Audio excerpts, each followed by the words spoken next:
ये कहानी एक देसी सास और विदेशी बहू के बीच की दरार की है, जिसमें एक सास और बहू रहती है। सास के पति का स्वर्गवास हो चुका था और बेटा विदेशी देश में सेटल था और वो एक विदेशी लड़की से प्यार करता था और वे एक दूसरे से बहुत प्यार करते थे।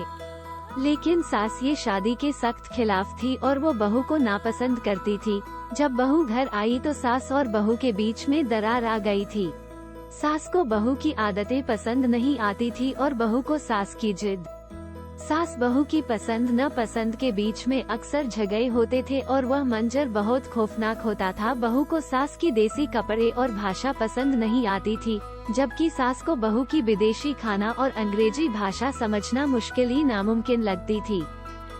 एक दिन सास ने बहू को बिना बात के डांटना शुरू कर दिया और उल्टी सीधी बात करने लगी, जबकि बहू की इसमें कोई गलती नहीं थी। बहू ने गुस्से में आकर सास से कहा कि आप कुछ समय की मेहमान है और ये घर सिर्फ उनका नहीं है, इसमें सबका हक है।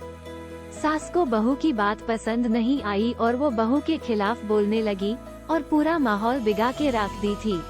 फिर एक दिन बेटे ने सास और बहू को बातचीत करने के लिए समझाया और बताया कि दोनों को एक दूसरे के बारे में जानना जरूरी है। उन्होंने कहा कि बहू को सास की देसी कपड़े और भाषा पसंद नहीं है, लेकिन वो उसका प्यार जानना चाहती है और सास को बहू की विदेशी खाना और अंग्रेजी भाषा समझना चाहिए। उन्होंने कहा कि अगर दोनों एक दूसरे की बात सुनेंगे तो उनके बीच में प्यार भी बढ़ेगा और झगड़े भी कम हो जाएंगे। सास और बहू ने बेटे की बात मानी और एक दूसरे की बात सुनने लगे। सास ने बहू को अपना खाना बनाकर खिलाया और बहू ने सास को अपनी पसंद की विदेशी डिश बनाकर खिलाई।